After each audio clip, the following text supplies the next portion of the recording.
In our local community, creativity and tradition unite through the skilled hands of artisans. Each piece they create reflects passion, patience, and true Filipino craftsmanship. A heritage crafted by hand, inspired by heart, the bamboo head sculpture.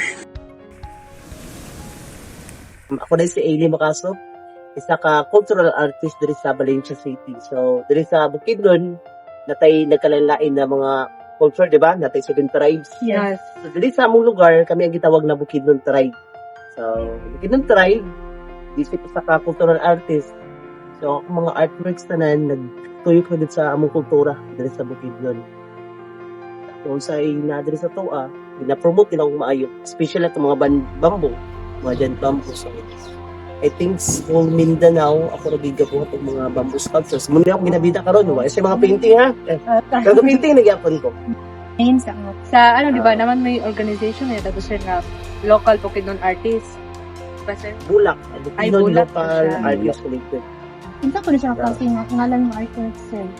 Bamboo sculpture ang gipangalan ani kay first na ako na siya gibuhat is wala gid mga kita lang sa kilid ba nga wala pulos di ba ani ba kulay nga wala gamit akong gid napakita sa ilan na ready yung wala pulos ilang ginabili para sa kuha akong gagbalyo. ano sa kung ka nag-start ng ano sa like, Start year or something Nakuha like that? na ang style of art. Starting sa pagbuhat sa kuan kaning tawag na dike dira sa Pulangi ang tawag ng plant control diri ako siya diri sa mga po din.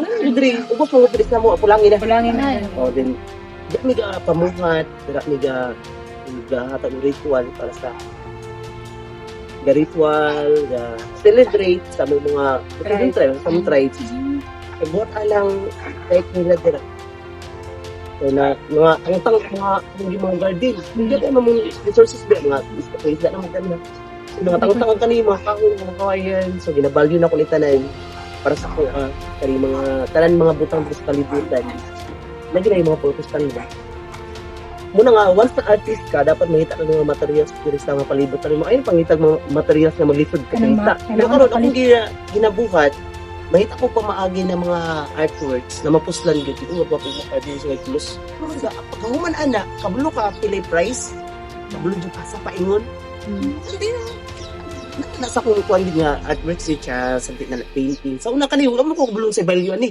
hindi na ako nagligya ako gani gidasunog gani ako lagi pang labay ano nga ako ani kadugayan siguro bot-bot aning mga bamboo sculpture nanungutan na pila na kayong palit ko tulo ka buok dito na, di ba? So, daw na ba? Dapat nag-day price. Problema karon kay di ba ata negosyante. Artist ra ba ata. Fashion gusto di mo rin siya. Fashion mo siya. So, ako ginabuhat na ko. Gambot ang pila lang. Makaya ra. Kay mo lugar ipugsa mo kagalingod na kapoy na kay ka. Hindi niyo mas pwede yung paghimano sa'yo. Undang-undang. Undang siya pero makabuhat ko tagbo kasi mana gyud kay may putol kailangan makabuhat ko tagpulo. Nana jud na sa imong utok kung sa ang design. Bali-bali yung ginako ni kamantay mo na bali-bali. Nay buhok ka sa buhok na. Imo siyang bali-balihon.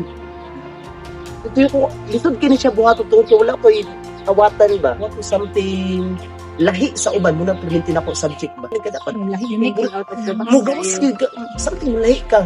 Pero na kay plano sila para sa imong ano sir. Nabot yung project proposal. Gusto mo na plano na mo magbuhat ng workshop ba sa mga kabataan. Ay, kaya plano ko sir na kining na talent mo sa bamboo heads kay mapasa na Mapasa ko sa uban, syempre kayo among community diri mo lumot mo diri. Pero tungod kinasa sa syudad, nawala na ang nagkawala ang originality sa culture. Muna kong ginabalyo. Tanan mga cultural na mga artworks ako lang gina-preserve. Para sa kuha kung ikaw padayon ani, wala na. Wala na kultura sa bukid ng dilig. Hindi sa Valencia. Wala na Yun yun. lang dyan dahil art na passion mo sa one kasi yung hobby ko yung katapan na Makatabang sa community, din ma-preserve yung kay Nadia sa inyo. Din pabilin jud ka sa akuan. Pabilin jud ka sa inyo kung ikaw ba. Ang akong uban ng mga art, nasa Lambagan Gallery sa Aglayan. Kung ito gusto pa mutan out sa akong mga artwork na uban, So you can visit sa Aglayan sa Lambagan Gallery. And also makita ninyo ni ako mga lalahi ng mga artworks sa mga lalahi ng mga gallery diri sa Bukidnon. So kay only ako ray gabot aning mga bamboo sculpture. And then ang mga other painting wala diri karon.